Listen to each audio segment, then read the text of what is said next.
I'm grateful you joined tonight. Right now, without any effort from you, your heart is beating, your cells are renewing, and your body is quietly waiting for permission to rest. You'll discover what actually happens inside you the moment a grudge releases, and understand why that single moment may be the most healing thing your body can experience. Welcome to Psychology for Sleep.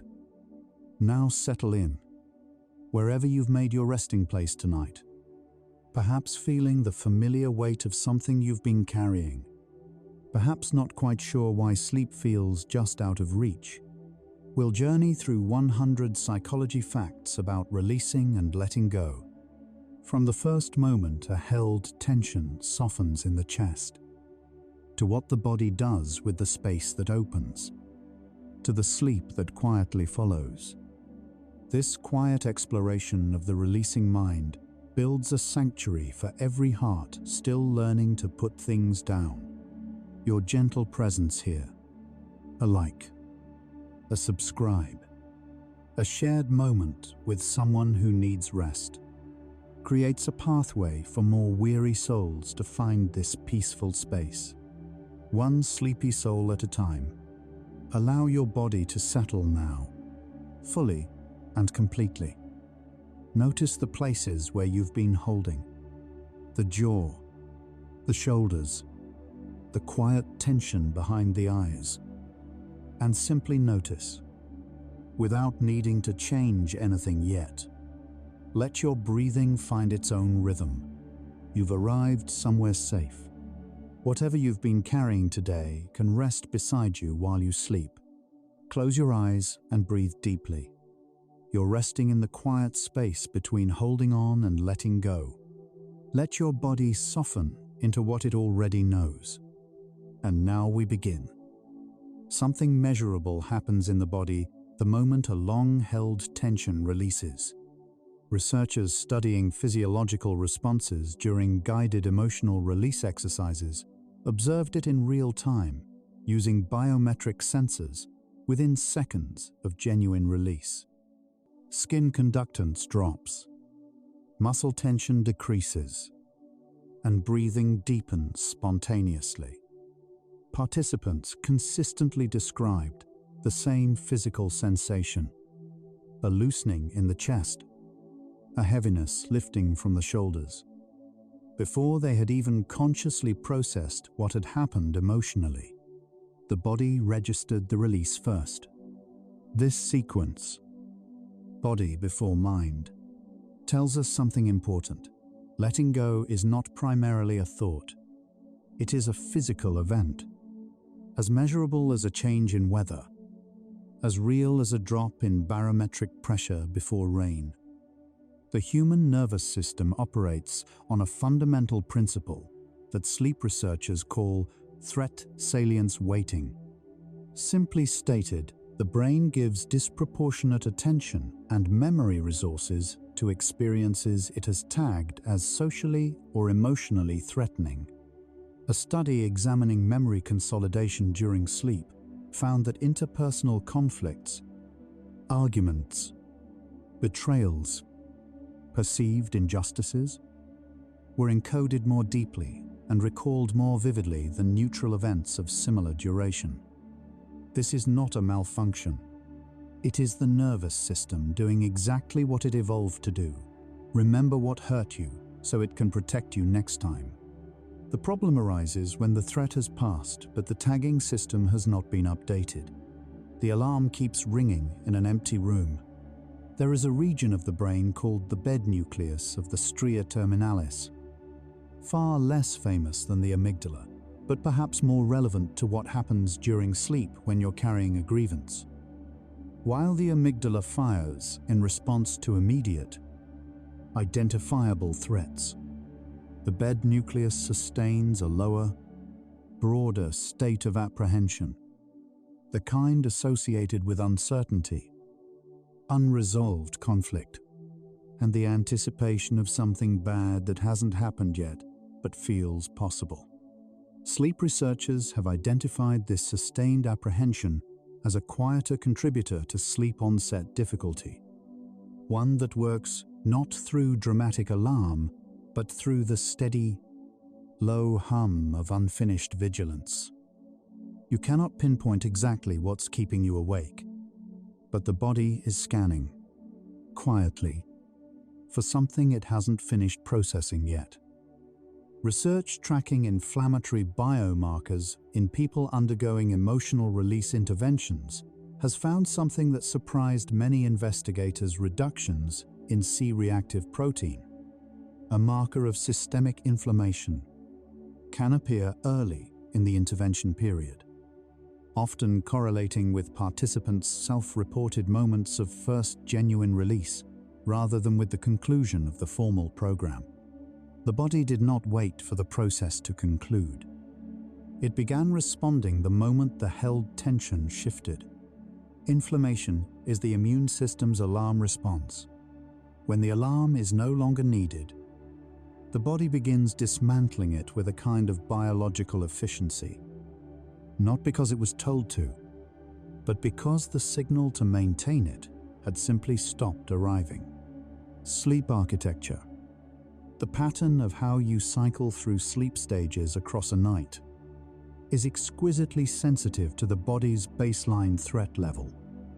Polysomnography studies have established that even subclinical elevations in stress hormones, the kind too small to be consciously felt, meaningfully reduce time spent in N3 sleep, the deepest and most physically restorative stage.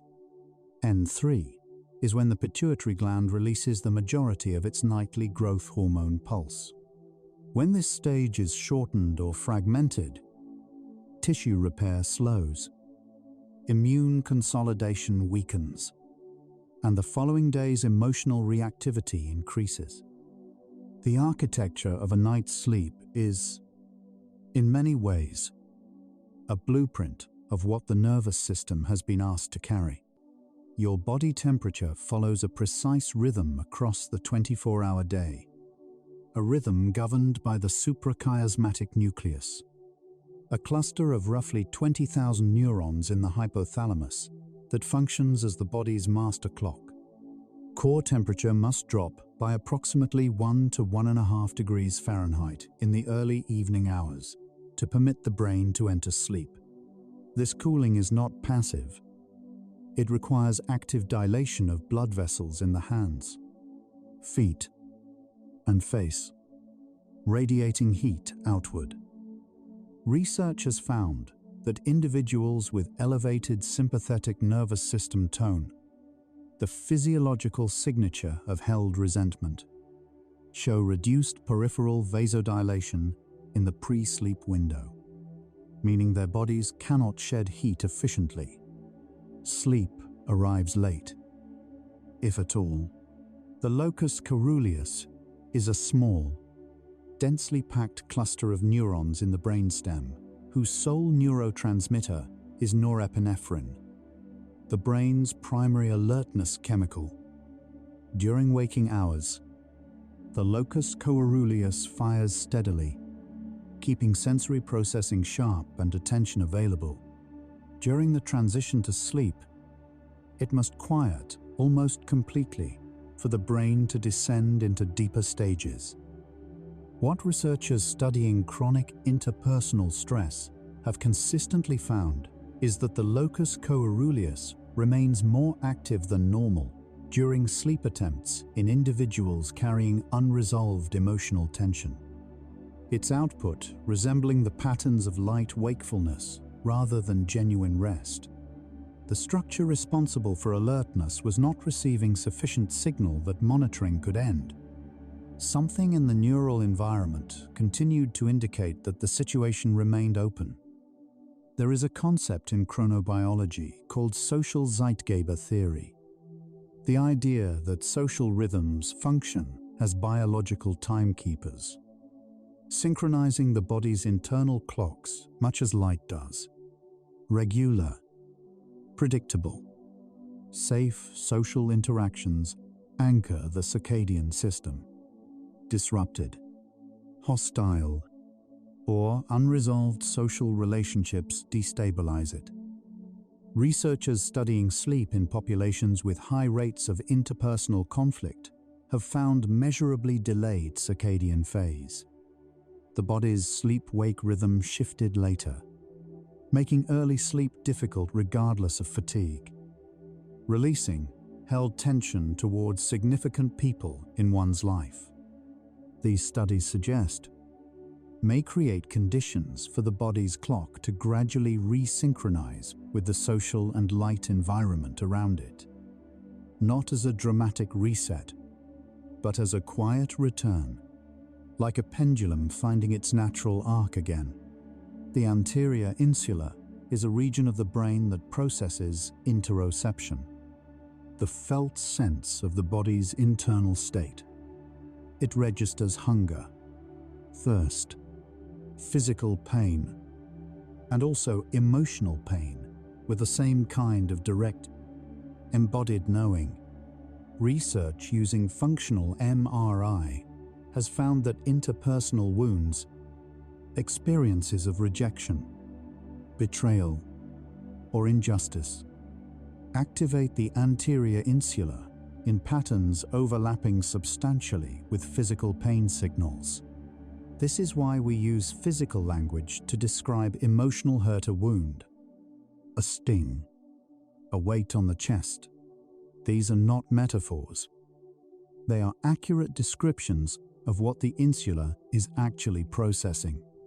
When you hold a grudge, the anterior insula continues processing the injury, not symbolically, but as ongoing physical sensation. So already, in the first broad sweep of our journey, a pattern is emerging. The held grudge is not a thought that lives quietly in the mind. It is a physiological state that occupies the bed nucleus, the locus coeruleus, the insula, the blood vessels, the inflammatory system, the sleep architecture. It is, in the most literal sense, taking up space in the body, space that would otherwise be available for the deep, restorative rest the body quietly longs for. Understanding this is not a burden. It is, in fact, a doorway, because the body that carries tension can also release it. And when it does, the science of what happens next is among the most quietly remarkable in all of sleep research. The polyvagal theory, developed over 3 decades of research by neuroscientist Stephen Porges, describes 3 distinct states of the autonomic nervous system. The ventral vagal state, the highest, most evolutionarily recent, supports social connection, curiosity, and the easy, unhurried breathing of rest. The sympathetic state activates for action and defense. The dorsal vagal state produces immobilization under extreme threat. Most people carrying unresolved interpersonal grievances spend their evenings cycling between sympathetic activation and incomplete attempts at ventral vagal rest, never quite reaching the state where genuine sleep becomes available. Polyvagal-informed interventions, including emotional release practices, specifically target this transition, coaxing the nervous system from sympathetic vigilance into the warm, open stillness of ventral vagal rest. Research on what psychologists call injustice appraisal has found that the perception of having been treated unfairly, not necessarily the severity of what happened, but the interpretation that it violated something rightful, is one of the strongest predictors of nighttime cognitive arousal. Participants in insomnia studies who were asked to rate their sense of unresolved injustice before bed showed significantly longer sleep latency and more frequent nocturnal awakenings than those who rated similar events as unfortunate but not unjust. The appraisal matters more than the event. This means that shifting how the mind relates to a painful experience, not changing the facts of it, but changing the frame, can have immediate, measurable effects on the night that follows. The hippocampus, your brain's primary hub for encoding and retrieving episodic memories, has a property researchers call state-dependent encoding memories, formed in a particular emotional or physiological state, are most easily retrieved when you return to a similar state. Memories formed during anger are most easily retrieved when you're angry again. Memories formed during fear return most readily when fear is present. This means that entering the bedroom in a state of resentment, a physiological state closely related to the one in which the original injury was experienced, makes the memory of that injury more accessible, more vivid, more present. The bedroom becomes a retrieval cue for the wound. Sleep attempts become memory rehearsal sessions. Slow-wave sleep, the deep N3 stage, is not merely restorative for the body. It plays a specific and irreplaceable role in what memory researchers call systems consolidation, the gradual transfer of memories from temporary storage in the hippocampus to more stable, distributed storage in the cortex. During this transfer, emotional memories are gradually stripped of some of their immediate, raw affect. The factual content is preserved. The visceral emotional charge decreases. But this process requires sufficient time in slow-wave sleep, night after night. When slow-wave sleep is chronically shortened by the physiological residue of unresolved conflict, this emotional processing cannot complete. The wound stays fresh. The body cannot find the distance it needs. Researchers studying the effects of expressive writing on sleep have found that writing about emotionally difficult experiences in a structured, meaning-making way can reduce pre-sleep cognitive arousal, the circling, unsettled thinking that delays sleep onset.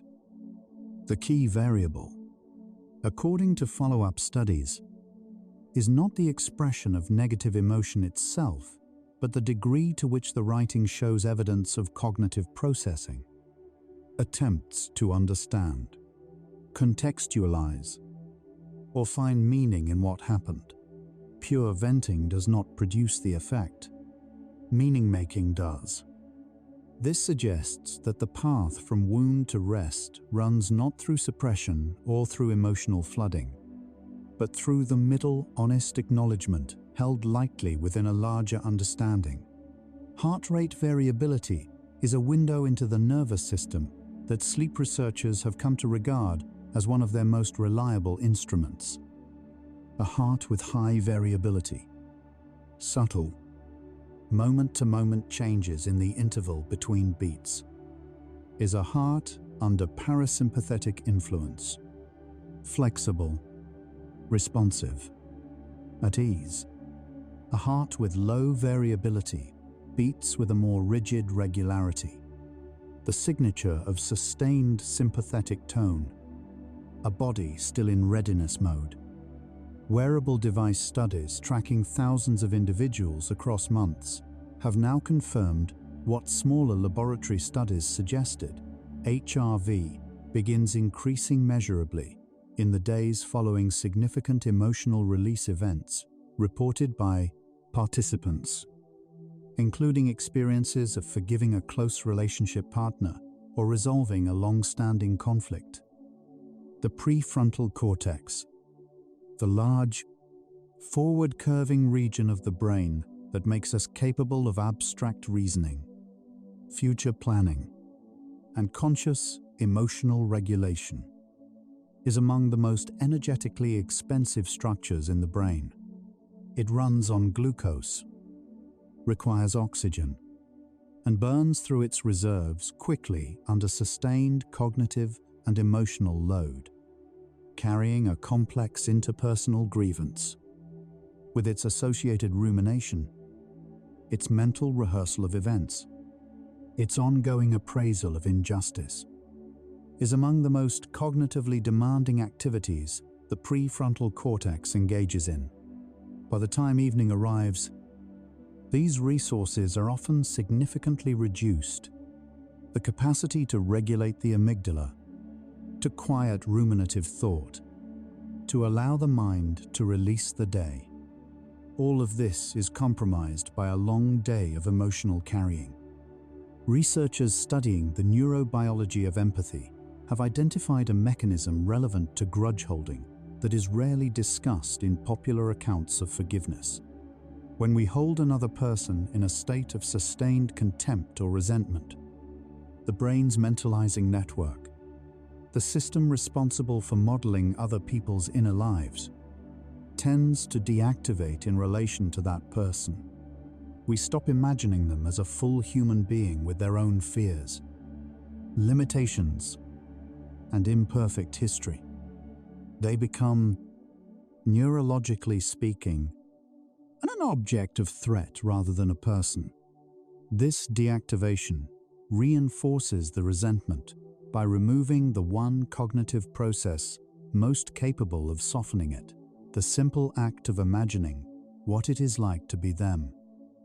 The glymphatic system, your brain's waste clearance network, first described in 2013 by researchers at the University of Rochester, operates almost exclusively during sleep, using cerebrospinal fluid to flush metabolic byproducts from between neurons.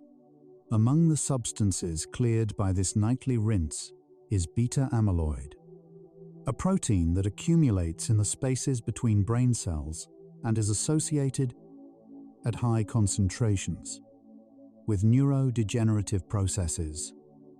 The glymphatic system works most efficiently during slow-wave sleep, when glial cells relax slightly, widening the interstitial channels through which fluid flows. Any factor that reduces slow-wave sleep, including the chronic low-grade arousal of unresolved interpersonal tension, also reduces glymphatic efficiency. The brain's nightly cleaning depends on the mind's willingness to release. Attachment theory, originally developed to describe the bond between infants and caregivers, has been extended by adult attachment researchers to map how individuals regulate emotion in close relationships across the lifespan. People with anxious attachment styles, characterized by heightened sensitivity to relational threat and difficulty self-soothing after perceived rejection, show systematically poorer sleep quality than those with secure attachment. Crucially, this effect operates through rumination. Anxious attachment predicts pre-sleep cognitive arousal, which predicts sleep disruption, and pre-sleep cognitive arousal in this population centers predominantly on relational content, replaying interactions, anticipating conflict, reviewing perceived slights. The pattern that began in childhood as a survival strategy continues. Decades later, in the dark hours of adult sleeplessness, there is a documented physiological phenomenon that researchers call the social safety signal. The particular pattern of nervous system activity associated with perceiving oneself as safe within one's social environment. When the social safety signal is active, the ventral vagal complex engages. Facial muscles subtly relax into expressions of openness.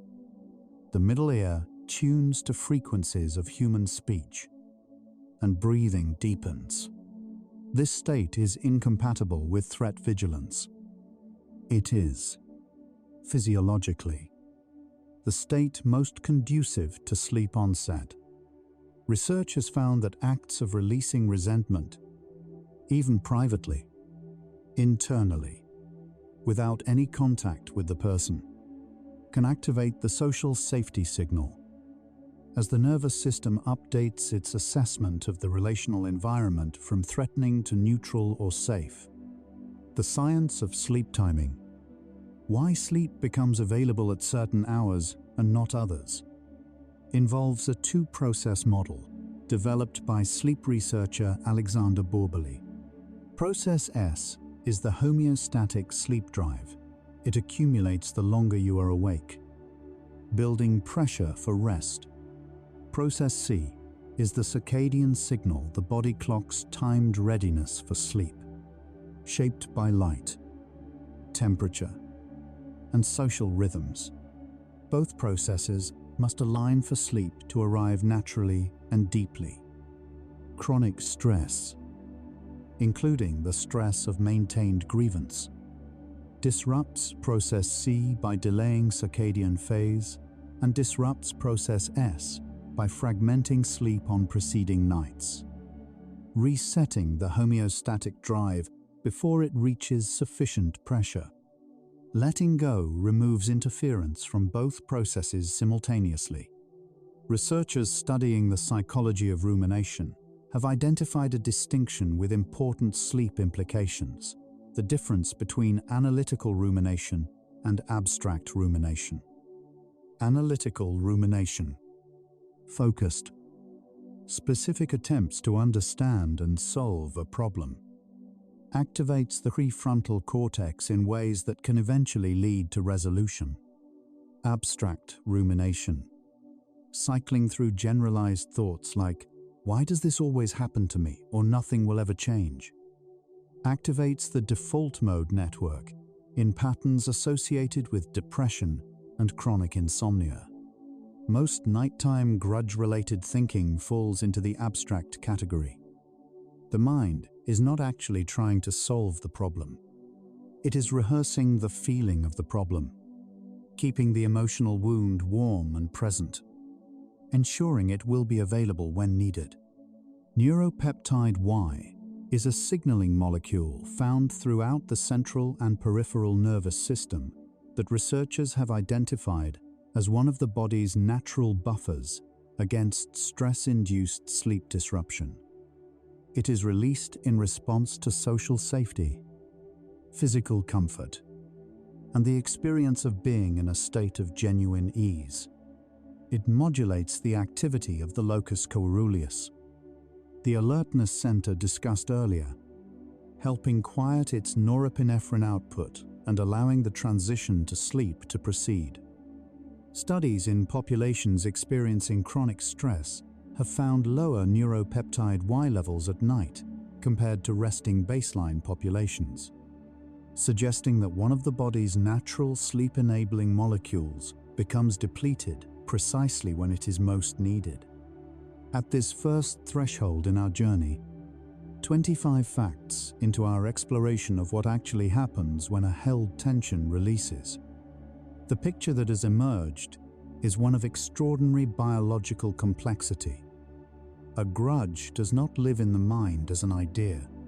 It lives in the bed nucleus of the stria terminalis as sustained apprehension, in the locus coeruleus as inappropriate alertness, in the blood as inflammatory proteins, in the sleep architecture as stolen slow-wave minutes, in the hippocampus as a wound that stays fresh because the processing has not been allowed to complete, in the neuropeptide Y system as a depleted buffer. The body has been asked to carry something heavy across many months or years, often without knowing the cost. And yet, the cost is real, and the release, when it comes, is just as real. Let's pause here.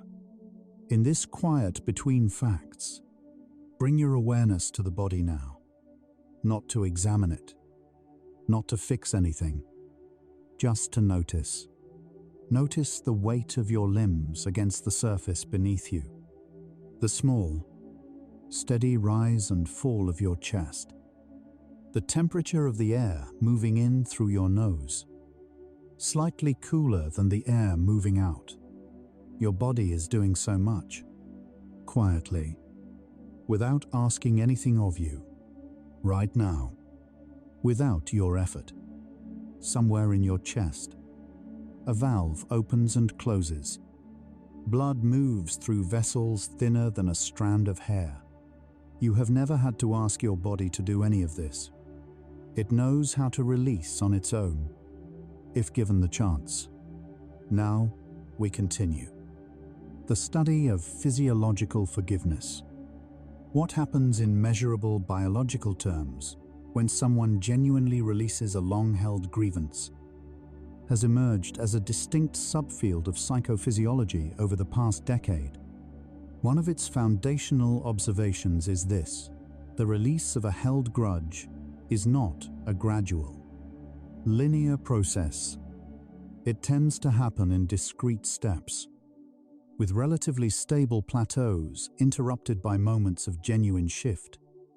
And those moments of genuine shift have a physiological signature: a drop in electrodermal activity, a deepening of the breath, a sudden increase in heart rate variability. The body knows the moment of release before the mind can name it. Theta brainwaves, oscillating between 4 and 8 cycles per second, are the dominant electrical signature of the hypnagogic state, the transitional zone between wakefulness and sleep. Theta activity is associated with reduced prefrontal control, increased access to emotional and associative memories, and a loosening of the ordinary boundaries between self and environment. Researchers studying the neural correlates of forgiveness have found that genuine moments of release are often accompanied by a surge of theta activity in the frontal lobes, suggesting that forgiveness and the edge of sleep may share common neural territory. Both involve a relaxation of vigilant, self-defending consciousness. Both require the same essential willingness to let the boundary soften. The concept of embodied simulation in cognitive neuroscience describes the brain's tendency to physically enact, at a subdued level, the states it is imagining.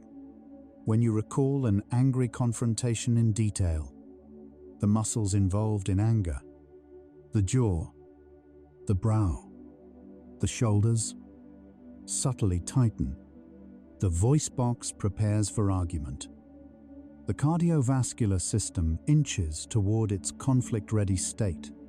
This simulation is not intentional. It happens automatically, below the threshold of conscious awareness. It is one reason why replaying a grievance before sleep is so physiologically costly. The body is rehearsing conflict while trying to enter rest, and the two processes are physiologically incompatible. Immune memory and sleep share a relationship that most people don't learn about until one of them fails. During sleep, particularly during slow-wave sleep, the immune system consolidates its memory of pathogens it has encountered, strengthening its capacity to respond to future exposures. This immune consolidation follows the same basic mechanism as memory consolidation. In neurons, patterns of activity during wakefulness are replayed and stabilized during sleep. Chronic sleep disruption from sustained stress impairs this process, leaving the immune system with a less organized, less efficient memory of past challenges. Research has found that people who sleep poorly during periods of interpersonal conflict show reduced vaccine antibody responses. The immune system was too busy managing inflammation to consolidate its lessons. Cortisol, the body's primary glucocorticoid stress hormone, has a precise and important relationship with memory. At moderate levels, it enhances the encoding of emotionally significant experiences, ensuring that important events are remembered. At chronically elevated levels, particularly at night when it should be low, it impairs hippocampal function, interfering with the consolidation of new positive memories while leaving the encoding of threat-related memories relatively intact. The net effect of chronic nighttime cortisol elevation The physiological consequence of sustained interpersonal stress is a gradual tilting of memory toward the negative. The wounds become more vivid. The moments of beauty and connection become harder to hold. The mind, each morning, wakes slightly more weighted than the night before. Researchers studying the neuroscience of compassion have documented a specific pattern of brain activation associated with feeling warmth toward a person who has caused harm. A pattern quite different from the cold deliberation of deciding intellectually to forgive. When genuine compassion arises, even briefly, even tentatively, the nucleus accumbens and ventral striatum activate the brain's core reward structures. The experience is intrinsically rewarding.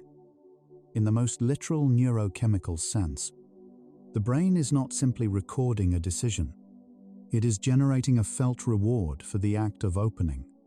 This reward signal is one reason why forgiveness, once experienced at this genuine level, tends to generalize. The brain has learned that release feels better than holding on. The insula's role in pain processing connects to sleep through a pathway that researchers have called the affective dimension of pain. The degree to which pain is experienced as distressing rather than merely present. The affective dimension of pain is substantially amplified by poor sleep, even one night's worth. After a night of disrupted sleep, the insula becomes more reactive, the anterior cingulate cortex more sensitive, and identical pain stimuli are rated as significantly more unpleasant. This creates a potential spiral. Chronic interpersonal stress disrupts sleep. Disrupted sleep amplifies pain sensitivity. Amplified pain increases distress. Increased distress disrupts the following night's sleep. Releasing a held tension interrupts this spiral at its source.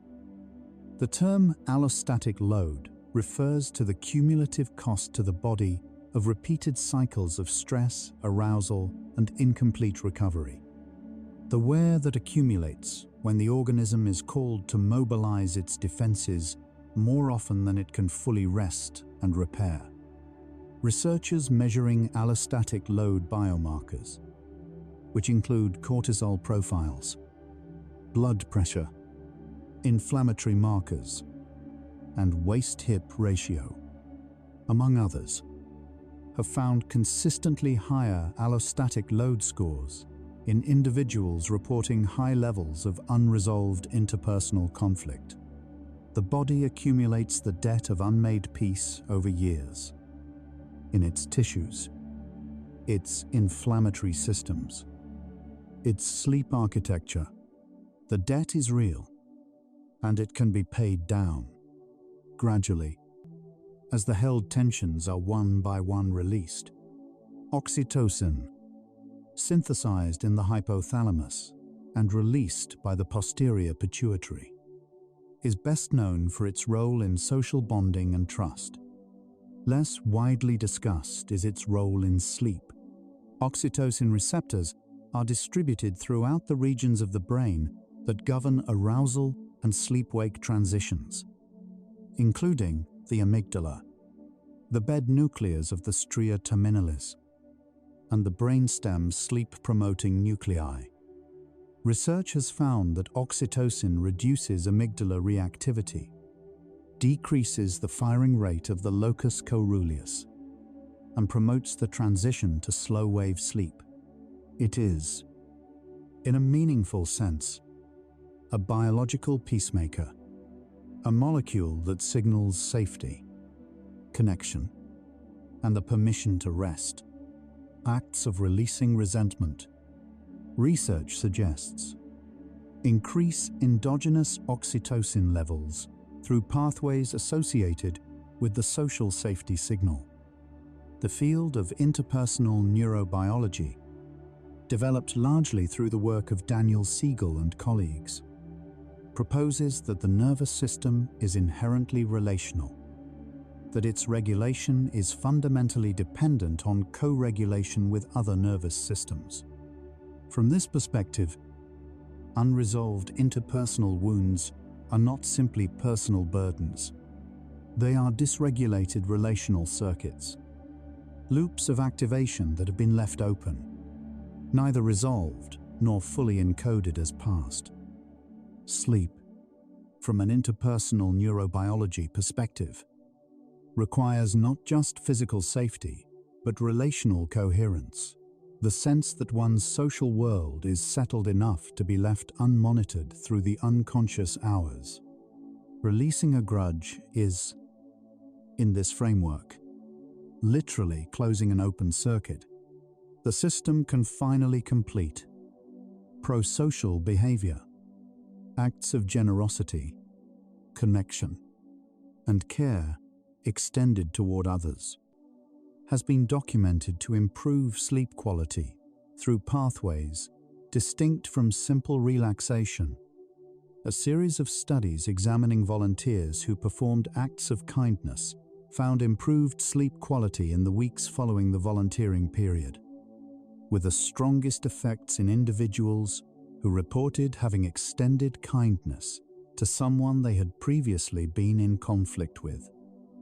The researchers hypothesized that this effect runs through the social safety signal, extending genuine care toward a person the nervous system had previously coded as a source of threat, effectively updates that coding, reducing the ambient sense of social vigilance that interferes with rest.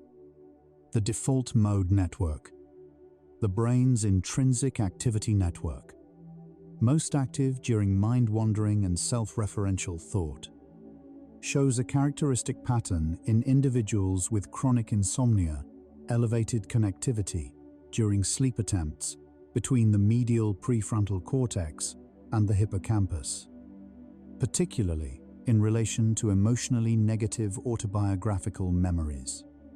In simple terms, the storytelling brain keeps reaching for the painful story at exactly the moment it should be quieting.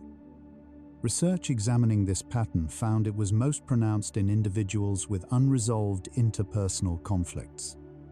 The default mode network had essentially learned to rehearse a specific set of grievance-related narratives as its resting state activity. The network meant for integration had become a rehearsal loop. Breath, specifically the deliberate, voluntary slowing of exhalation, is one of the most direct and well-researched pathways for shifting autonomic nervous system state. The exhalation phase of breathing is primarily governed by parasympathetic influence. The inhalation phase, sympathetic, extending the out-breath relative to the in-breath, a practice appearing in traditions, from yoga pranayama to modern clinical breathing protocols, measurably increases vagal tone within minutes. What is less widely understood is the mechanism by which emotional release practices appear to produce the same effect.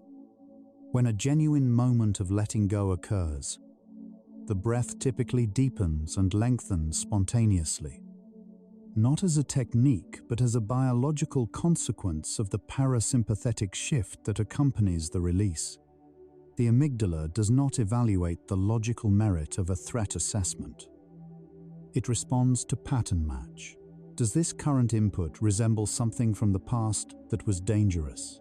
A memory of betrayal, encoded with high emotional salience, can be retrieved by a tone of voice, a particular hour of the night, the specific stillness of a bedroom. The amygdala recognizes the pattern and responds, not to what is actually happening, but to what the pattern resembles. This means that a wound from years or decades ago can generate a genuine physiological alarm response in the middle of an otherwise safe night. The amygdala needs new information evidence, accumulated through lived experience and deliberate practice, that the pattern no longer predicts danger. At the midpoint of our first half, the evidence has woven itself into something coherent. Releasing a held grudge is not simply psychologically healthy.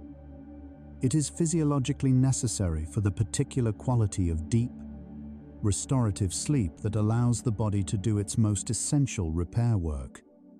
The systems that carry unresolved conflict, the inflammatory pathways, the arousal circuits, the stress hormone cascades, the default mode network, the amygdala's pattern-matching vigilance, are the same systems that must quiet for sleep to become available in its fullest form. Every release, however small, updates the biological record. Every moment of genuine letting go tells the nervous system something it has been waiting to hear: the conflict has resolved. The monitoring can end. Rest is permitted. You're still here with me. Still breathing. Still resting. Still somewhere between the world and sleep. That's exactly where you should be. Take one slow breath now. Feel how the body expands when it's allowed to. We're exploring the quietest kind of science together. The science of what happens when you finally put something down. There's nowhere else to be right now. Nothing that needs your attention tonight. Let's drift on together. Researchers studying the long-term trajectories of people who have undergone significant emotional release, whether through therapy, religious experience, relationship reconciliation, or private inner work, have noted a consistent finding across very different methodologies. Sleep improvement tends to precede other health improvements in the sequence of recovery. People report sleeping better within days or weeks of a significant release, often before they notice changes in mood, relationship quality, or physical well-being. Sleep appears to be the body's first, most immediate response to the news that it is safe to rest. Its most urgent use of the freedom that release creates. The perirhinal cortex and entorhinal cortex, structures flanking the hippocampus that serve as gateways for memory encoding, have been identified as sites where emotional relevance is tagged onto incoming memories before they are passed to the hippocampus for storage. Research examining these structures has found that memories tagged with high negative emotional relevance show preferential replay during subsequent sleep. They appear more frequently in the overnight consolidation process. This preferential replay is normally adaptive. The brain wants to process and integrate what mattered most. But when the emotional tag is maintained by ongoing resentment rather than resolved, the replay cannot complete its integrative function. The same memory is replayed night after night, seeking resolution it cannot find because the waking mind has not yet provided it. The experience of awe, a well-researched positive emotion characterized by a sense of vastness that prompts a revision of one's mental frameworks, has documented anti-inflammatory effects. A study measuring cytokine levels before and after awe-inducing experiences found significant reductions in pro-inflammatory interleukins, comparable in some cases to the effect seen after brief aerobic exercise. Researchers believe the mechanism involves the temporary dissolution of the rigid self-boundaries that accompany resentment and grievance in moments of genuine awe. The sense of a defended, injured self softens into something larger. The inflammatory alarm quiets because the self that needed defending has temporarily expanded beyond the wound. Sleep content, in people who regularly experience awe, tends to be less threat-dominated and more narratively open. Self-compassion, defined precisely by Dr. Kristin Neff as comprising self-kindness, recognition of common humanity, and mindful awareness, has a distinct neurobiological signature from self-esteem and from self-pity, the two states it is most commonly confused with. Self-compassion activates the insular and the anterior cingulate cortex in patterns associated with warmth and approach motivation, rather than the threat-related patterns activated by self-criticism or the reward-seeking patterns associated with self-esteem maintenance. Longitudinal research tracking sleep quality over 6 months found that self-compassion at baseline predicted sleep quality 6 months later more strongly than baseline depression, anxiety, or stress scores, suggesting it is an active protective factor rather than simply the absence of distress.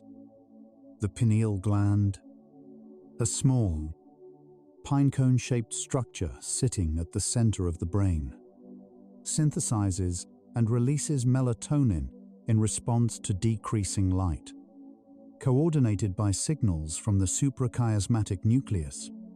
What is less widely known is that melatonin synthesis is also modulated by the immune system and by stress hormones. Elevated cortisol and elevated pro-inflammatory cytokines both suppress melatonin production. This suppression is dose-dependent. The more elevated the inflammatory and stress markers, the more melatonin is suppressed. The result is that chronic interpersonal stress, through its effects on cortisol and inflammation, can meaningfully reduce the brain's own sleep-promoting signal. As the stress burden lifts through emotional release, melatonin production is typically among the first biological parameters to normalize. There is a stage in the processing of interpersonal wounds that researchers who study moral injury and betrayal trauma call the narrative shift. The moment when the story of what happened changes from one centered on damage and loss to one that includes, however tentatively, a larger context. The narrative shift does not minimize what occurred. It places it within a story large enough to contain it without being defined by it. Research on narrative and sleep has found that people who have undergone a genuine narrative shift around a significant wound sleep measurably better within weeks. Not because the facts of their situation have changed, but because the story they tell themselves at night has. REM sleep performs a function that researchers have described as affective memory decoupling, the process by which the emotional charge attached to a memory is gradually separated from the factual content of the memory itself. During REM, the hippocampus replays the memory, while the amygdala receives the replay in a neurochemical environment dramatically lower in norepinephrine than during waking. Without the norepinephrine, the fear and anger associated with the memory cannot fully reactivate. The factual record is maintained. The visceral charge is gradually reduced. This process is one of nature's most elegant designs, but it requires entry into REM sleep, which requires sufficient safety signal, which requires, at some level, the willingness to release the active vigilance that held the wound on guard. The body's circadian timing of immune function has implications for how emotional state interacts with illness vulnerability. Natural killer cell activity. The immune system's surveillance of aberrant cells and early viral infection peaks during the early morning hours of sleep, between approximately 2 and 4 in the morning. This peak requires adequate preceding sleep depth and continuity. Chronic sleep disruption from sustained interpersonal stress meaningfully reduces natural killer cell activity in the early morning hours. According to studies using repeated blood sampling across the sleep period, the immune system's most active surveillance window is compromised by the same sustained emotional holding that keeps the nervous system from resting deeply enough for that window to remain open. Researchers have documented what they call the stress recovery asymmetry, the finding that physiological stress responses are faster to initiate than they are to conclude. The sympathetic nervous system can be fully activated within seconds. Returning to baseline after activation typically takes 15 to 30 minutes under ideal conditions, and far longer when the stressor is social and interpersonal, because the nervous system continues scanning for social threat signals long after the acute event has passed. This asymmetry has important implications for sleep. A stressful interaction in the evening hours can keep the nervous system in an elevated state well into what should be sleep time. The work of evening release, of consciously signaling safety before bed, is not optional for people whose days contain significant interpersonal friction. Halfway through our journey now, and the understanding has deepened into something that goes beyond mechanism. We have traced the paths through which held tension impairs rest, through the inflammatory system, the autonomic nervous system, the circadian timing machinery, the memory consolidation process, the brain's arousal circuits. And we have begun to see the reverse, how release, however partial, begins updating each of these systems in the direction of rest. The science is precise, but it points towards something that the most precise instruments cannot quite capture: the particular quality of relief that comes when a body, long held at vigilant readiness, finally receives the news it has been waiting for. The news that it is over. The news that it is safe. The news that tonight, at last, the watch can end. Pause here. At the halfway point of our journey, notice this moment. Not the past that has been discussed, not the facts still ahead, but this breath, right now. The temperature of the room around you, the surface holding your weight without asking anything in return. Whatever you have been carrying, the old conversation, the unresolved feeling, the memory that surfaces in the dark, it belongs to a moment that has already passed. This moment, the one you are breathing in right now, has never hurt you. It is simply here, warm and quiet, waiting for you to arrive in it. You are here, and we continue, gently, forward. The cholinergic anti-inflammatory pathway, a reflex arc running through the vagus nerve, involving the neurotransmitter acetylcholine, is one of the body's primary mechanisms for containing inflammatory responses before they become systemic. When the vagus nerve is sufficiently active, it releases acetylcholine into the spleen and other immune organs, where it binds to receptors on macrophages and suppresses the release of pro-inflammatory cytokines. This is inflammation regulation at its most elegant, a nerve signal quieting the immune alarm.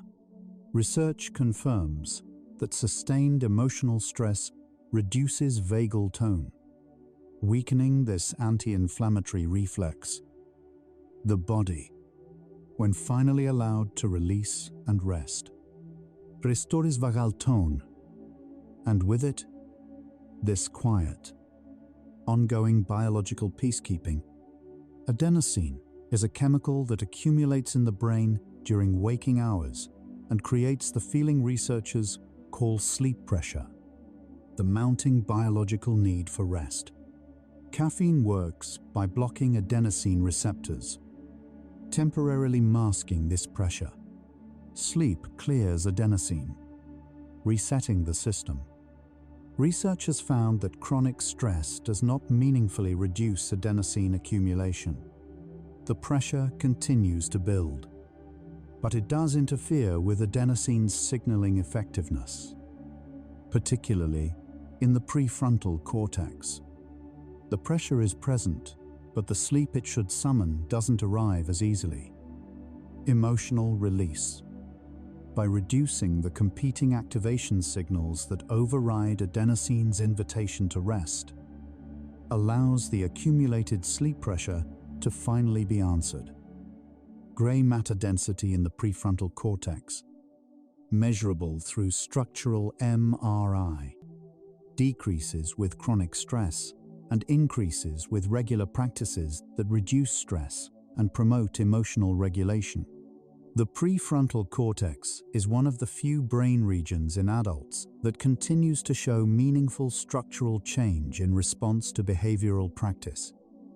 Longitudinal studies following individuals through forgiveness-based therapeutic programs have found measurable increases in prefrontal gray matter density at program completion, correlated with both forgiveness scores and sleep quality measures. The brain, given the conditions it needs, rebuilds the very structures most relevant to rest.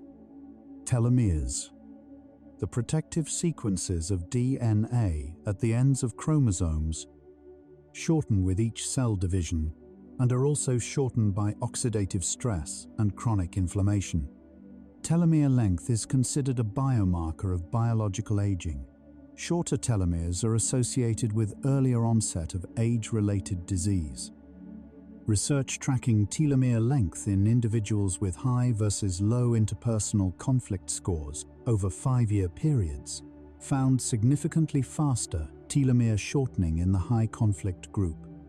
The pathway from conflict to telomere shortening runs, researchers believe, primarily through sleep disruption and the resulting increases in oxidative stress and inflammation. Every night of genuinely restful sleep contributes, in its quiet way, to a kind of biological longevity. The basolateral amygdala, the primary input gateway of the amygdala complex, communicates with the nucleus accumbens through a pathway that modulates the emotional significance assigned to upcoming events and actions. When this pathway is chronically activated by a threat-coded memory, it biases the nucleus accumbens toward negative anticipation, a low-grade sense that what is coming is likely to be bad. This negative anticipatory bias is one of the defining features of anxiety and of the particular sleeplessness associated with unresolved interpersonal tension. The night feels threatening not because of anything in it, but because of a bias in how the brain has been prepared to interpret whatever comes next. One of the more interesting findings in the forgiveness and health literature is the degree to which the benefits extend to bystanders. A study examining relationship dyads, couples, close friendships, adult siblings, found that when one person in the relationship underwent a significant forgiveness experience, measurable changes in autonomic nervous system function appeared in the other person as well, even when the forgiveness had not been directly communicated.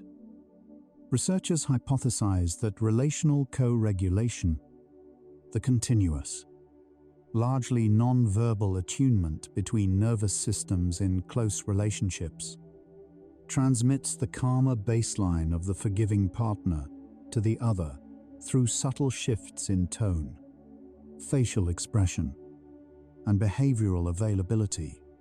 Peace, at the relational level, is contagious in the most literal neurobiological sense. The temporal dynamics of memory reconsolidation provide a window into why revisiting a painful memory in a state of calm can gradually change the memory's emotional character. Each time a stored memory is retrieved, it temporarily destabilizes, becomes briefly malleable, before being restabilized through a process requiring new protein synthesis. If the memory is retrieved in a context of safety, compassion, or understanding, that context can become incorporated into the restabilized version of the memory. The wound does not disappear, but it is slightly different each time it is returned to storage. A little more surrounded by context, a little less raw, a little more integrated into the larger story of a life that has continued beyond the injury. Researchers studying the phenomenology of sleep, the subjective experience of rest, reported retrospectively, have found that the content of the pre-sleep mental state strongly predicts not only sleep quality, but the subjective quality of the following morning. Participants who reported their pre-sleep mental state as characterized by unfinished business, thoughts or feelings with no available resolution, rated the following morning's mood as significantly lower, regardless of the objective sleep parameters measured in the lab. The subjective sense of incompletion appears to color the entire night's rest, even when total sleep time and sleep efficiency are adequate. The mind needs not just unconsciousness, but coherence, a sense that the day has been sufficiently laid to rest. The anterior cingulate cortex occupies a remarkable position at the intersection of cognitive and emotional processing, monitoring for conflicts between expected and actual states, and generating the signal that something needs attention. In individuals with chronic interpersonal wounds, the anterior cingulate shows elevated activity during rest, continuously signaling that something is unresolved, that the gap between how things are and how they should be has not been closed. This persistent conflict signaling is one of the neural signatures of rumination. It is also, from the body's perspective, a persistent request, please resolve this. The work of forgiveness and release can be understood, in part, as the work of giving the anterior cingulate cortex the resolution signal it has been waiting for.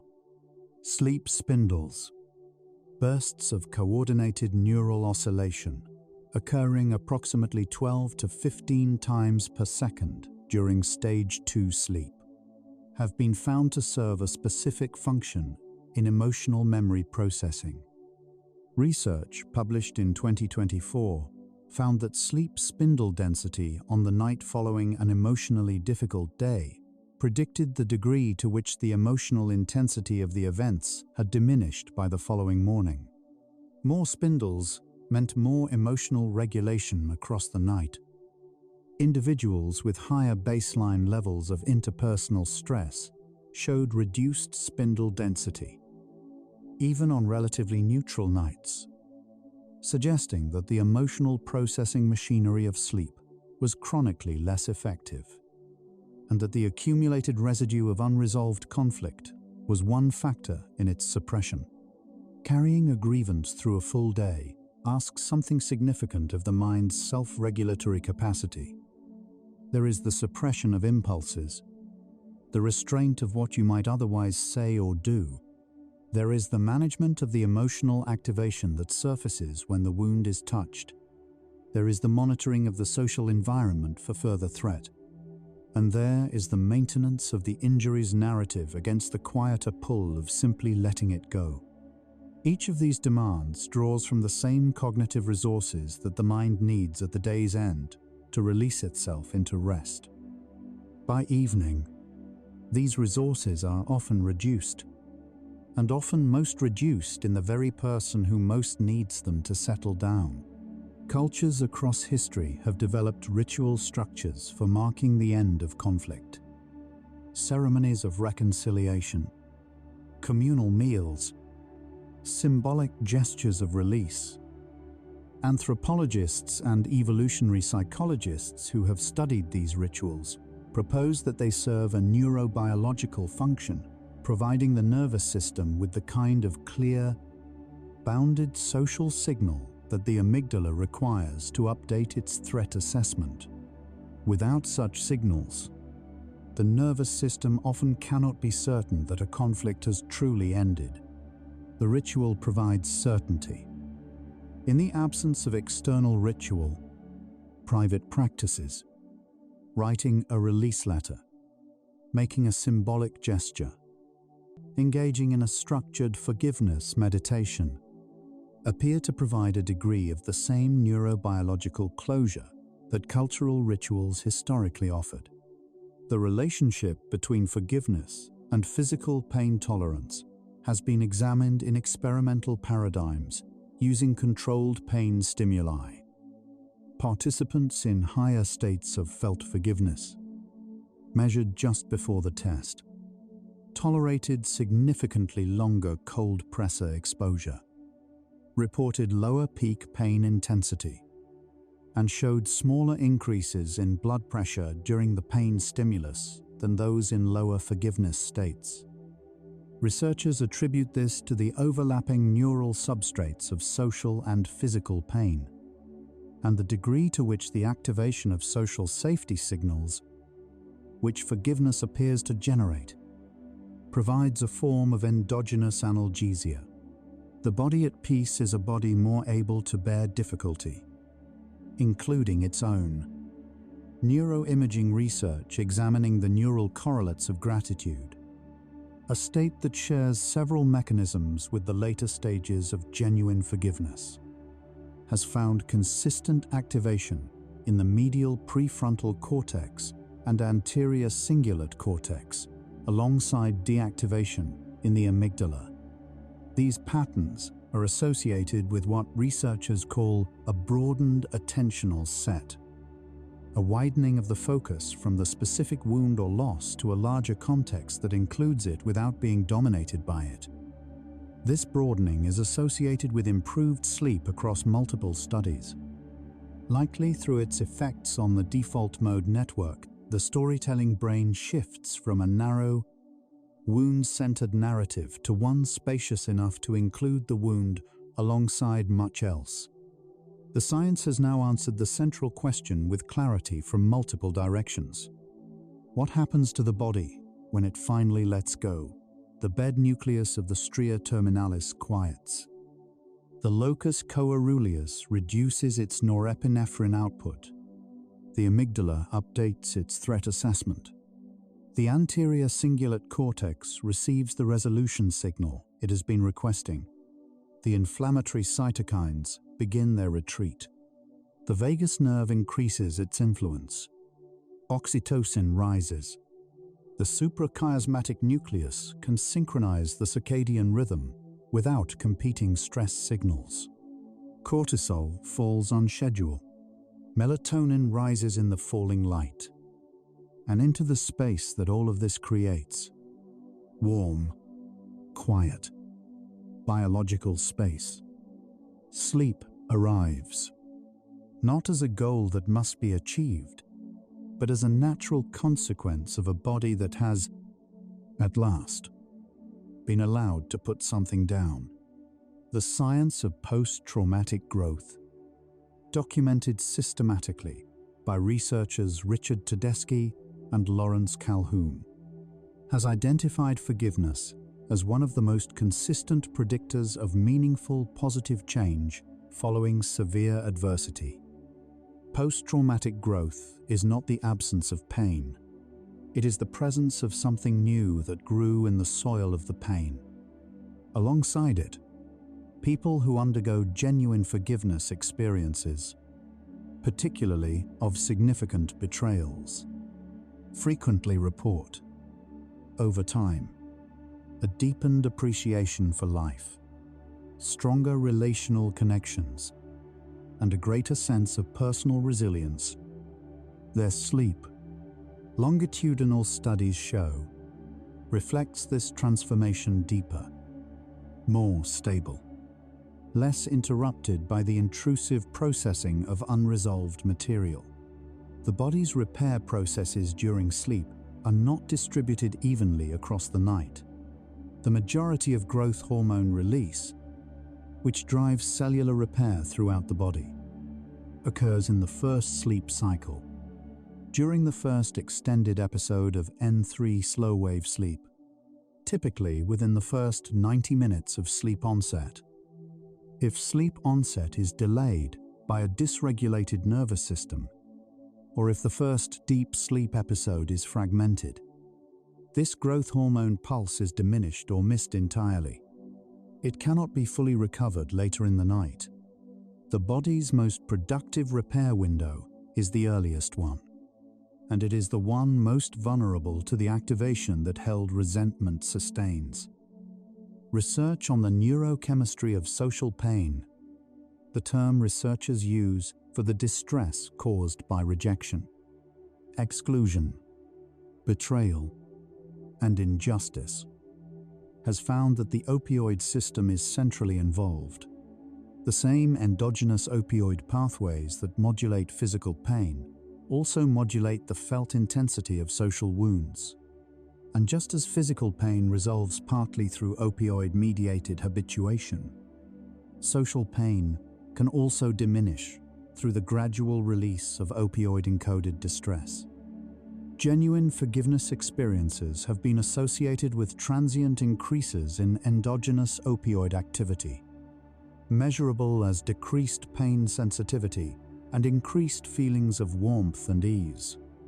The relief of letting go has a neurochemical basis as real as the relief of a wound healing. The social neuroscientist Matthew Lieberman has proposed that the brain's default mode network, whose activation at rest was considered for years to be meaningless background noise, is in fact dedicated to a specific and essential task: making sense of other people's minds, rehearsing social interactions, building and maintaining models of the social world. From this perspective, the default mode network's tendency to return, at rest, to interpersonal conflicts and grievances is not dysfunction.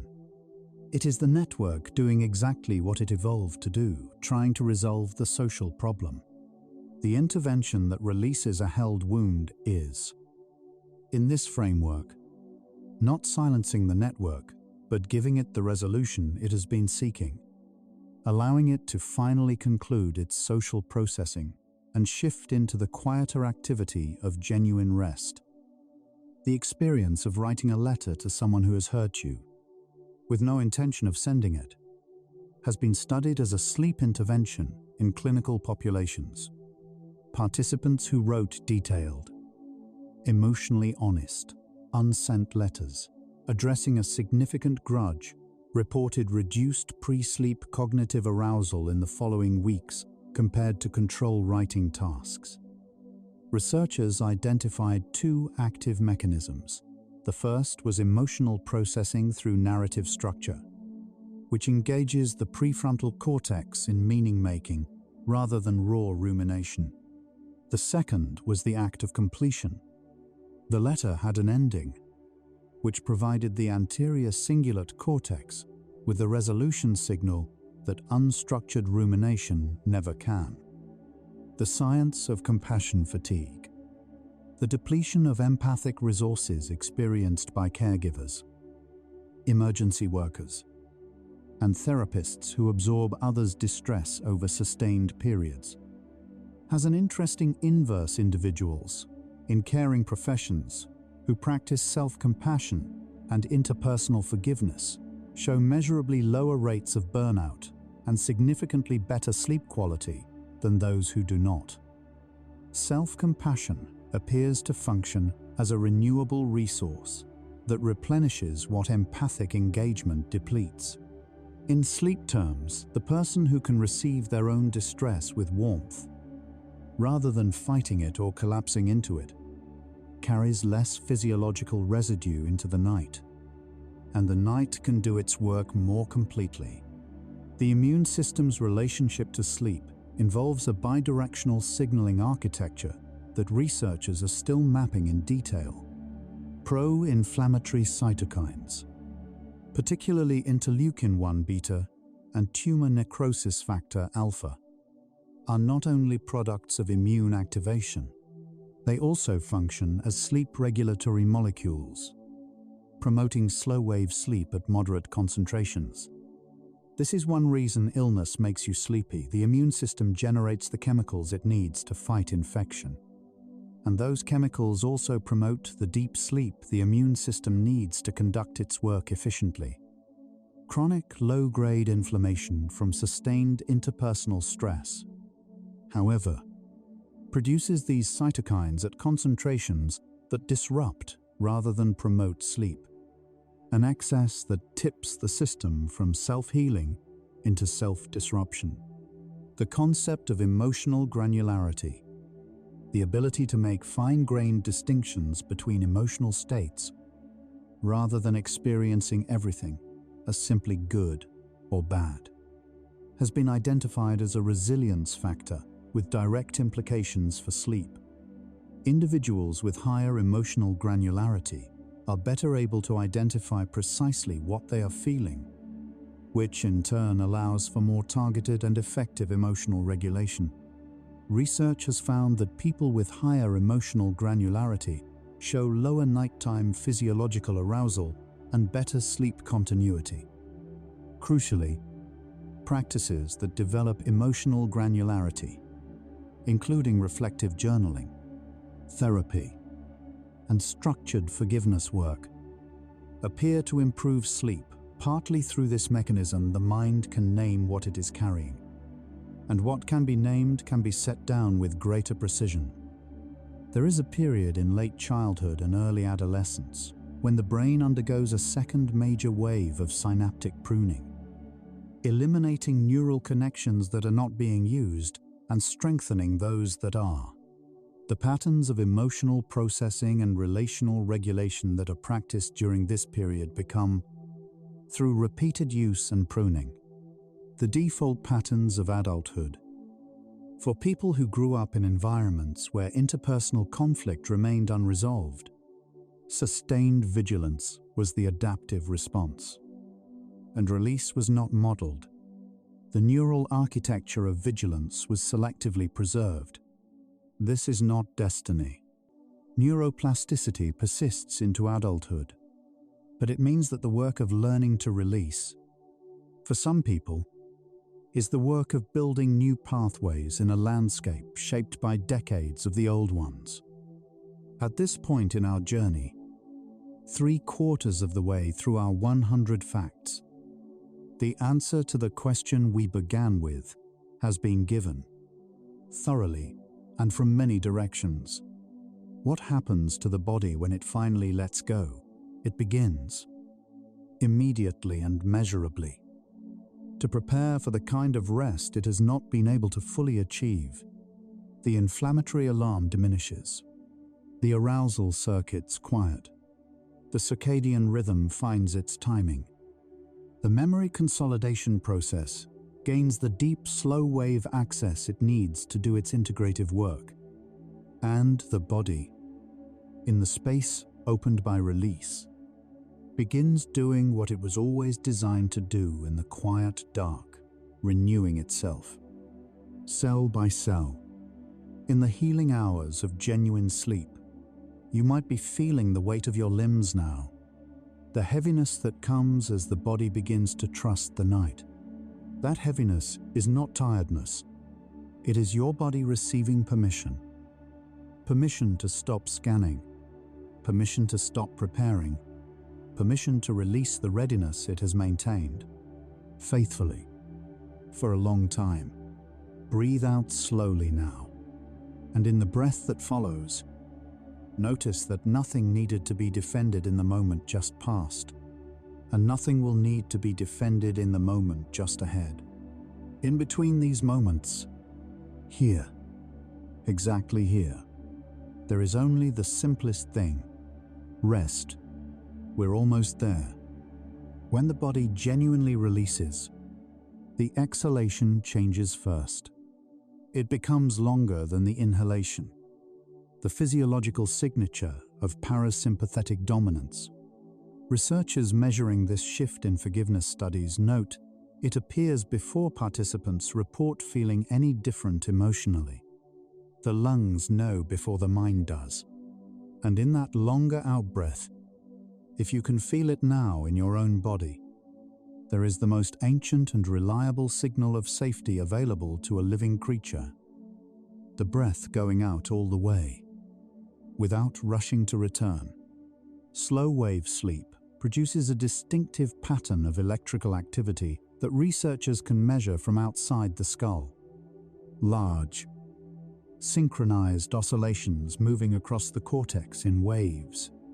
These waves are the brain's signal of its own deepest rest. They cannot be forced or summoned by will. They arrive when the conditions for them exist, when the arousal systems have quieted, when the body has cooled, when the nervous system has settled.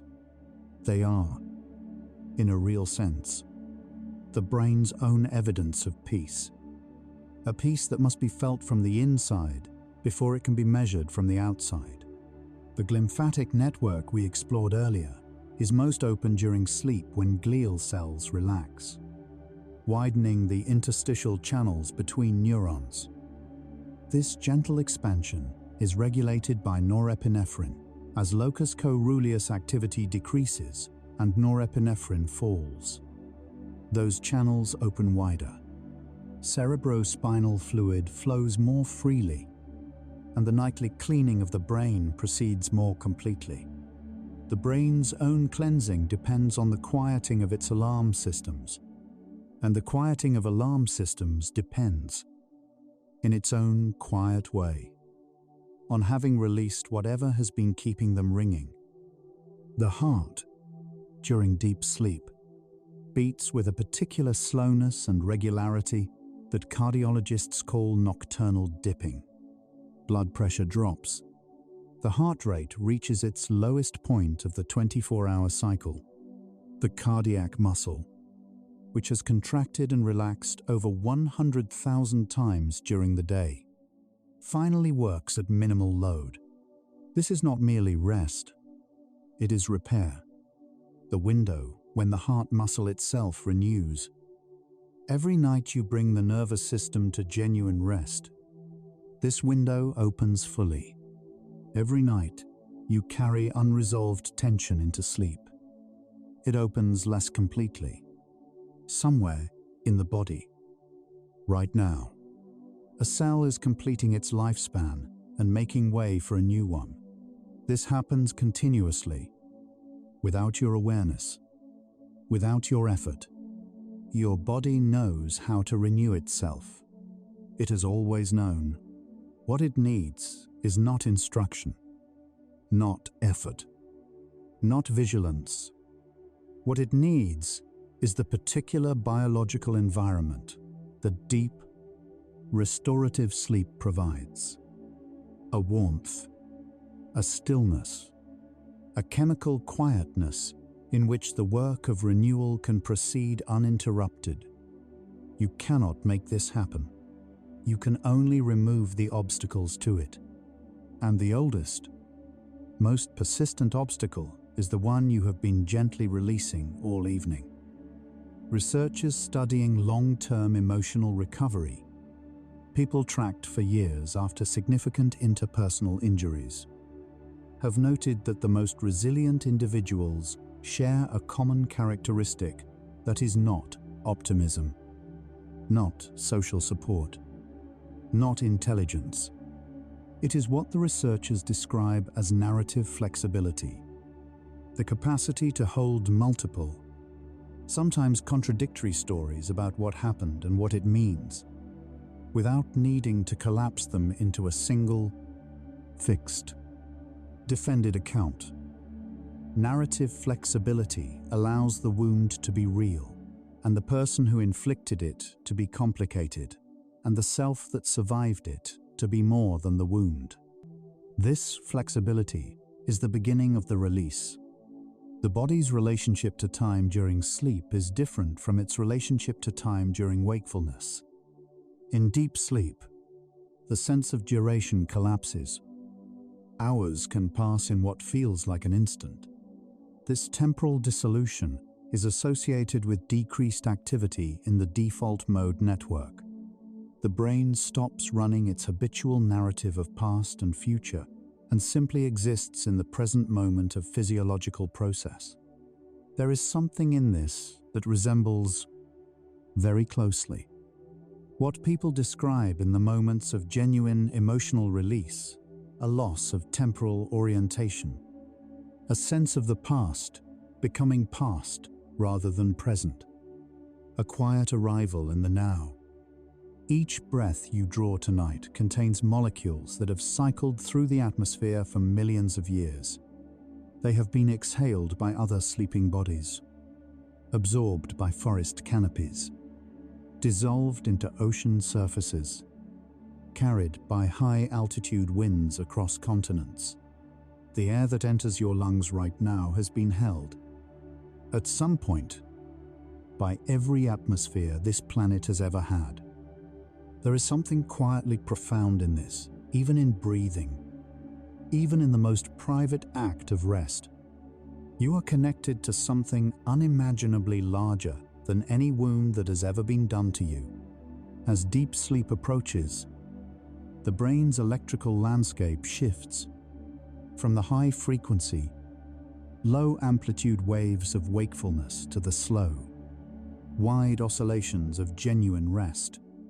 The neurons that kept sensory processing sharp and attention quick gradually reduce their activity. The brain descends into its deepest self only when nothing is asking it to remain at the surface. This descent is not something you can force. It is something you can allow. And allowing it requires the same fundamental act that all of tonight's science has been pointing toward: the willingness to stop watching and to rest. There is a moment in the descent towards sleep when the sense of being a separate, bounded self begins to soften. Thoughts lose their sequential logic and become associative, imagistic, strange. The defenses of ordinary identity relax. In this liminal space, which researchers call the hypnagogic state, the boundaries between what is held and what is released become permeable. People often report that their most genuine experiences of letting go occur not through deliberate effort, but here, at the edge of sleep, when the ordinary mind has grown too heavy to maintain its grip. The hypnagogic state is, perhaps, the mind's most honest place. Your immune system is conducting its most active surveillance right now. In the hours of sleep, white blood cells patrol tissues. Cytokines carry messages between immune organs.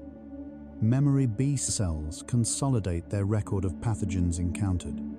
This entire sophisticated operation depends on the neural signals that accompany genuine, deep rest. The immune system is not separate from your emotional life. It receives the same signals your nervous system sends and broadcasts. When the nervous system signals safety, the immune system shifts from inflammatory defense towards surveillance and maintenance. Rest, genuine rest, is perhaps the most complete act of immune support available to a human being. The quality of your dreaming tonight will reflect the quality of the rest that precedes it. In the early morning hours, in the 4th and 5th REM cycles of a full night's sleep, dream content tends to become more creative, more associative, more emotionally rich and complex. This late sleep dreaming is where many people report their most vivid experiences of insight, resolution, and emotional integration. It is available only to those who have slept deeply enough, long enough, to reach it. And it is more available tonight than it was last night, for everyone who has been, gradually, learning to put something down. Researchers who study the phenomenology of forgiveness, the first-person experience of it, rather than its neural or immunological correlates, consistently find reports of a particular quality of spaciousness following genuine release. People describe it as a room becoming larger, or a horizon receding to include more sky, or a weight that was so familiar it had become part of the landscape simply no longer being there. What is remarkable about these descriptions is their consistency across cultures, ages, languages, and the very different, specific injuries that preceded the release. The body, it seems, knows exactly what release feels like, and it welcomes it the same way, everywhere, in everyone. The night is doing something right now that you cannot see and do not need to direct. Cerebrospinal fluid is moving through the channels between your neurons. Slow electrical waves are traveling across your cortex. Memory traces are being stabilized. Emotional charges reduced. Cellular debris cleared. Your immune system is completing its overnight census of every tissue in your body. Your heart is beating at its quietest. Your cortisol is at its lowest. These are the gifts of the dark hours, offered every night, available to everyone, dependent only on the willingness to receive them, the willingness to release the watching, and to rest. Something has already shifted tonight, not because you tried, because you listened, because you stayed, because somewhere in the 100 facts we have wandered through together, something in you recognized itself. Some piece of the held weight that found, in the science of its own cost, a reason to soften. The body responds to understanding. It responds to the news that it has been carrying something heavier than it needed to. And in that response, subtle, quiet, cellular, the work of release has already begun. The neurons that were maintaining patterns of concern earlier this evening have been quieting, fact by fact, breath by breath. The locus coeruleus has reduced its output. The amygdala has received enough safety signals to ease its scanning. The prefrontal cortex, no longer needed for active regulation, has begun its own gentle dimming. These are not metaphors. They are processes occurring in this body, in this room, in this particular arrangement of biology and history that is uniquely yours. And that is, right now, moving toward the rest it has always been capable of. The night is long enough. There is time for everything the body needs to do. There is time for the first cycle of slow-wave sleep and its growth hormone pulse. Time for the first REM cycle and its emotional processing. Time for the middle hours immune surveillance. Time for the long, dream-rich REM periods of early morning. Time for everything. If the nervous system is allowed to use the time for rest rather than vigilance, the night has always been long enough. The only question was whether the body would be allowed to use it. In the hours just before natural waking, the brain becomes gradually more permeable to the outside world, more responsive to light, sound, the stirrings of the household, the body's own rhythms. This gentle return to awareness is managed by the gradual increase of cortisol that begins around 4 or 5 in the morning, coordinated by the suprachiasmatic nucleus in anticipation of dawn. When this system works as it was designed, waking is gradual, natural, and gentle, the body surfacing like something that has been resting deep in still water, rising slowly toward the light. This is the morning that becomes possible when the night has been genuinely used for rest. Every cell in your body that is dividing tonight, and many of them are, is carrying forward the biological inheritance of every decision your nervous system made today about how much to release and how much to hold.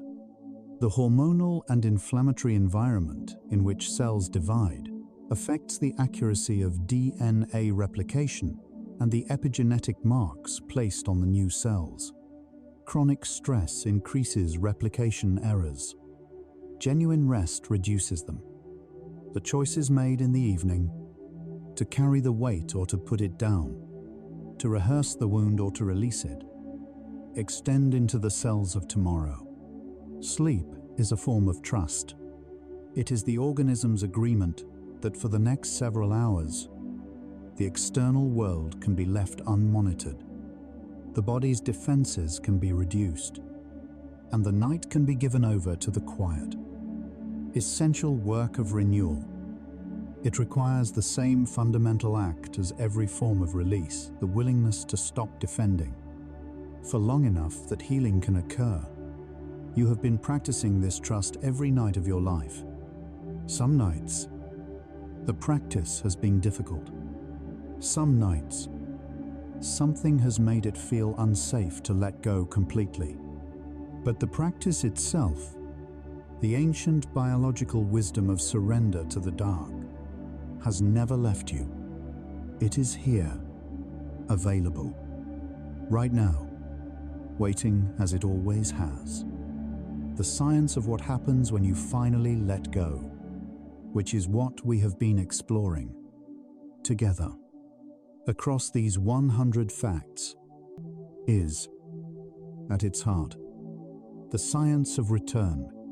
Return to baseline. Return to rhythmic cortisol. Return to vagal tone. Return to the full architecture of sleep. Return to the immune system's maintenance mode. Return to the brain's natural capacity for emotional processing. Every one of these returns was always available. The body has always known how to do them. The only thing required was removing the obstacle. And you, tonight, in whatever small or significant way feels true for you, have been doing exactly that. The body forgets nothing. Every kindness extended, every wound received, every moment of genuine ease, every night of genuine rest, all of it is written into the biology, into the length of telomeres, the density of prefrontal gray matter, the flexibility of the vagus nerve, the quiet efficiency of the glymphatic system. The history of your emotional life is the history of your biology. And because biology is not fixed, because the brain rewires, the immune system recalibrates, the nervous system learns, the history can be added to, amended, enriched. Tonight is already being written into it. This rest is already part of the story. Somewhere between wakefulness and sleep, there is a threshold. Researchers call it sleep onset, where the last coherent thought of the waking mind gives way to something else. This transition is not a moment of loss. It is a moment of arrival. The arrival of a part of you that has been waiting patiently below the surface of the day's demands and the evening's reflections. The part that simply is, without story, without wound, without the weight of what needs to be remembered or resolved. Every night, this part is available. Every night. It waits. Tonight, perhaps more completely than usual, it is being allowed to arrive. The nervous system learns. This is perhaps the most important fact of our entire journey. Not a fixed biological structure, but a living, adapting, continuously learning system, one that changes in response to experience, to practice, to the repeated evidence of safety and of release. Every night that the nervous system is given the conditions for genuine rest, it learns that rest is available. Every time a held tension is released, the nervous system updates its record. Release is possible here. Release is safe. And gradually, not all at once, not without difficulty, but genuinely and irreversibly, the baseline shifts. The body learns peace the same way it learns anything through experience, repeated until it becomes the default. What happens to the body when it finally lets go? The science has given us a precise and extraordinary answer. naming the systems, the hormones, the neural circuits, the immune pathways, the architectural shifts in sleep. But underneath all of that precision, the answer is simpler and older and more complete than any of its biological components. What happens is this: the body remembers what it always knew. It remembers that it was not made for vigilance. It was made for the rhythmic alternation of effort and rest, of holding and releasing, of wakefulness and sleep. It was made for the night to be safe.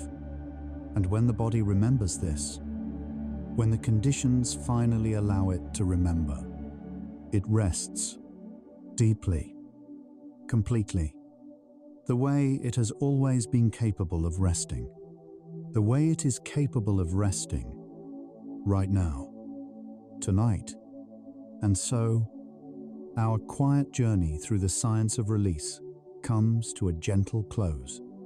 We traveled from the first moment a held tension softens in the chest, through the bed nucleus, the locus coeruleus, the inflammatory pathways, the glymphatic channels, all the way to the simplest and most complete truth: the body was made for rest, and it remembers how. From the neuroscience of the held wound to the biology of its release, from the sleep architecture fragmented by sustained vigilance to the slow wave depth that becomes available when vigilance is allowed to stand down, we have covered a great distance tonight. And yet, in another sense, we have only been exploring what was always here: the body's own quiet readiness for peace. Letting go reminds us that the body is not a machine that runs indefinitely without maintenance. It is a living system, responsive, adaptive, deeply intelligent, that needs regular permission to release what it has been asked to carry. Much of this releasing happens in silence, in the dark, in the cellular processes of the sleeping hours, below the threshold of conscious experience. By offering the body the conditions it needs, by releasing, even partially, even tentatively, the tensions that have been keeping its alarm systems active, you are not doing nothing. You are doing everything the body most needs. In these final minutes, take the deepest breath you can, as deep as possible. Think about what it means to be part of something continuous, a body that has been releasing and renewing, night after night, for every night of your life.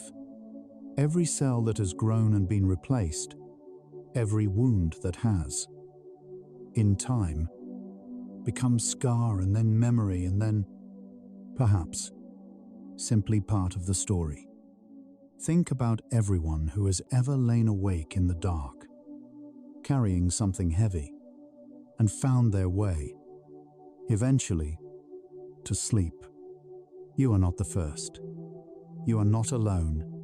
The night has held many people through many long hours of holding, and it has always, eventually, carried them to morning. Let your entire being soften into that continuity, into the great, patient rhythm of release and renewal that has been moving through you, without your awareness. Since the first night of your life, prepare for deep sleep. No boundaries left, only peace.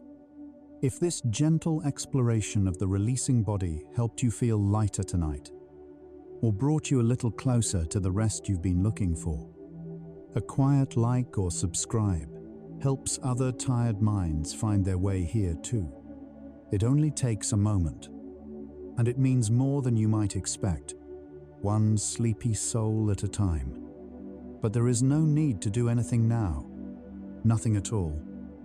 You've traveled a long way tonight, through the science of what we carry and the biology of what we release, discovering along the way that your body has always known how to do this. You can allow these thoughts to fade now. like the last light in a room where someone has finally gone to rest, leaving only the warmth behind. Let your breathing deepen. Let your body grow heavy, as if the earth itself has recognized you and drawn you gently down into its old, unhurried patience. If sleep comes, let it carry you like water carries something that has stopped fighting its current, smoothly, completely, without resistance. If your eyes are still open, there is another journey waiting for you, whenever you are ready. But if they are closed, stay there. Stay in the dark that is warm and familiar and entirely safe. Tomorrow, the science will still be true. The body will still know how to release. The night will still be long enough. But tonight belongs to stillness. Rest well, gentle soul. And remember, the body that has learned to let go is the body most capable of renewal. You have been learning that tonight. Sleep is the proof of it. Fall asleep to gentle science, where psychology meets peace. Dream deeper with bedtime science. Relax, listen, and drift into sleep. Good night.